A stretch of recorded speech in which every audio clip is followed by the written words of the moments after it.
Hello. We've had an exciting Heart Health Awareness Month.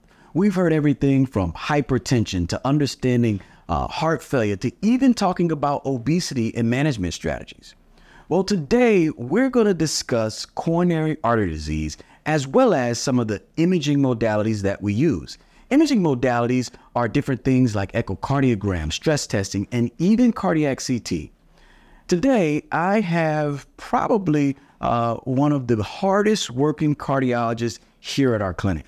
He does everything from reading echoes to managing staffing. But at the end of the day, his love for cardiology really stems from his desire to improve healthcare across the board. I want to present to some and introduce to others Dr. Charles Haller. How are you doing, my friend? Good, Dr. Batts. Thank you for the introduction. Good. All right. So I know you. We've known each other for a while. Why cardiology? What made you pick cardiology? Well, the heart is essential for so much in our lives. It pumps the blood that we need throughout our body so that everything else can work. And it's a big moving part. Nothing else in the body moves the way the heart does. It's really awesome. So you picked cardiology because you love the physiology of the heart. I did too, by the way. I picked it because it was probably one of the more simple organs and specialties. And I say simple, not that cardiology is simple, just because it's a pump. It is it has valves. It kind of made sense from a mechanical standpoint. Coronary artery disease or heart disease. What is it? I know a lot of patients have questions. Well, I brought a model, if I can show that, Doctor. Sure. Where's that model at? Oh, right here. So this is not the actual size. Hearts are quite a bit smaller. They're actually about the size of a fist, if you were to put that in your chest. This is blown up so you guys can see it, but heart's a big muscle. It pumps blood throughout your body. Just like any other muscle in your arm, muscle in your leg, it needs oxygen to work. That oxygen is not supplied by itself. You'd think maybe the blood going through it would. No, it doesn't work that way. So it has these arteries. See these red lines going down? These are the coronary arteries. They're essential to our heart function, and without them, we can't function. So what they are, they go down. There's about 3 of them, 2 on the left, 1 on the right, and they supply all that oxygenated blood to your heart. Coronary artery disease then is when these vessels become diseased in some way, and usually what we think about is plaque or calcium, cholesterol buildup. A lot of the things we eat, a lot of the things we do, high blood pressure, smoking, cholesterol, they all contribute to that substance in our bodies and that buildup of plaque. And a lot of us have it. And if you have high blood pressure, you probably have some plaque. But through our lives, as that plaque builds up, it can start to get to the point where it causes obstruction. Just like plumbing in your house, if it becomes obstructed, the flow can't pass. And if the flow can't pass, what happens? It cramps and it doesn't work. You get chest pain. And you can get heart failure and you can have big heart attacks. And so that's what this disease is, and that's what we're trying to stop. Wow. Now, you said chest pain. Now, is that angina or angina, as some folks in the delightful state of Texas and other places say? Is that what that is, that angina? Well, I say angina. You say angina? But yeah, well, I'm a Yank. Yeah. So, I say angina. And the way I see it is the heart's a big muscle. And just like when you get a cramp in your arm, that angina is the cramping of the heart. As that muscle of the heart is cramping, you feel that as a pressure oftentimes, although it can feel different in different people. But usually it's the pressure, and it usually comes on when you're exerting yourself. Wow. That's usually one of the first signs that you have some of this disease. Well, I mean, you gave a lot of information. That's fascinating. So you talked about high blood pressure, things we eat, and those type things. So those are those risk factors. So how does someone know? You mentioned, are there any other symptoms that could be concerning for heart disease or coronary artery disease? Yeah, so I think the main symptom we think of is chest pain or chest pressure. To us as cardiologists, if you say it's a pain or you say it's a pressure, those are the same to us. Usually it's a pressure that comes on when you exert yourself. So you start exercising and it comes on. And it usually goes away then when you stop exercising. It can also be a shortness of breath. It can be a malaise or not feeling well when you're doing that activity. It can be a nausea. It can spread. It usually might start in the chest and then spread to the arm or spread to the back or spread to the jaw.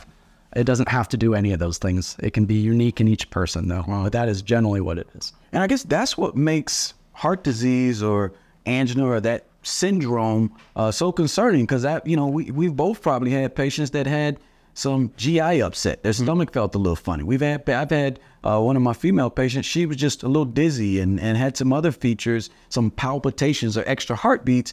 And unfortunately, you know, good enough, she came in, but she was having a heart attack. So I think when people say, oh, it has to be the elephant sitting on my chest, or those, I mean, they're great when they happen, they make it easy, but a lot of times it's some change in what you were able to do. Now, there's a host of different things surrounding coronary artery disease, but one of the first things that we have to do is, number one, diagnose it.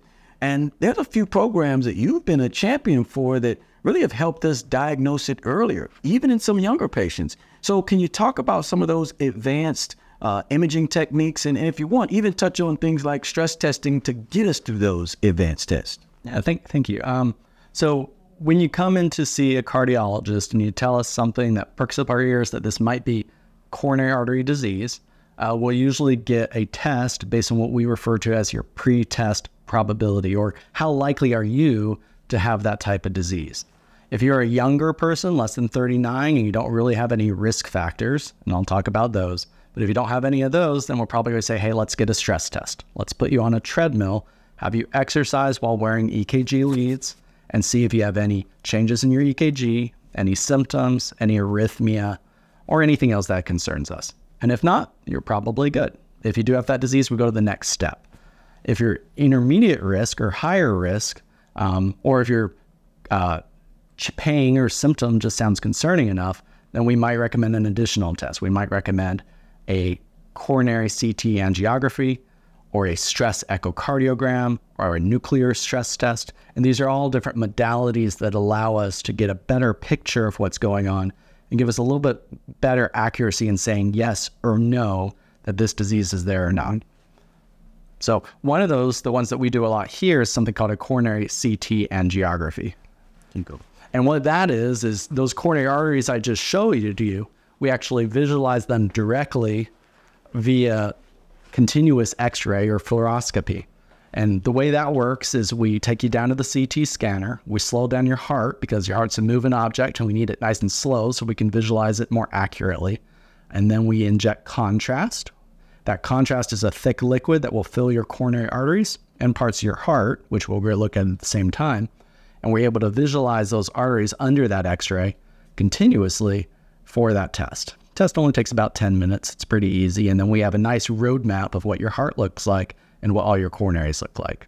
And that gives us a really great picture. And from there, we can decide what we need to do. A lot of times it's just optimizing lifestyle, medication management, and that type stuff. Sometimes though, if you have a lot of disease, it's that discussion about doing the next step, which is a coronary angiography or a heart cath, where we actually invasively go in, visualize those coronary arteries invasively, and then perhaps do a treatment, which might be a stent, or a discussion about open heart surgery. Wow. I mean, and you did it so eloquently, just talking about that process of, and we like to non-invasive if possible, but there are times where those tests prompt us to do, like you said, the heart catheterization and then on to more invasive therapies and various things. So let's just say I'm a patient and I come to see you and I go through the process. How long does it take? Meaning, you know, what test I come to see you and you say, yes, you need to get these tests. What's the average time that I should anticipate that process should happen? That's a good question, and it does vary, of course, by clinic and by location. But here at Wilford Hall, we're able to knock out that test series, depending on if the initial testing is positive or not, probably usually within a month.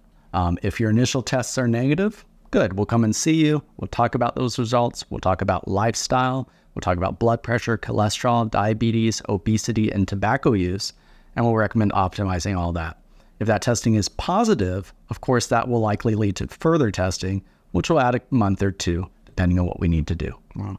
And I know folks that are saying, well, you know, active duty, well, they're super healthy. They exercise all the time. They have PT. You're laughing, huh? But we're tip of the spear, man. So do you find coronary disease even in healthy active duty people? Yes, I do. So being active duty can lend itself to high blood pressure and other diseases that come with stress.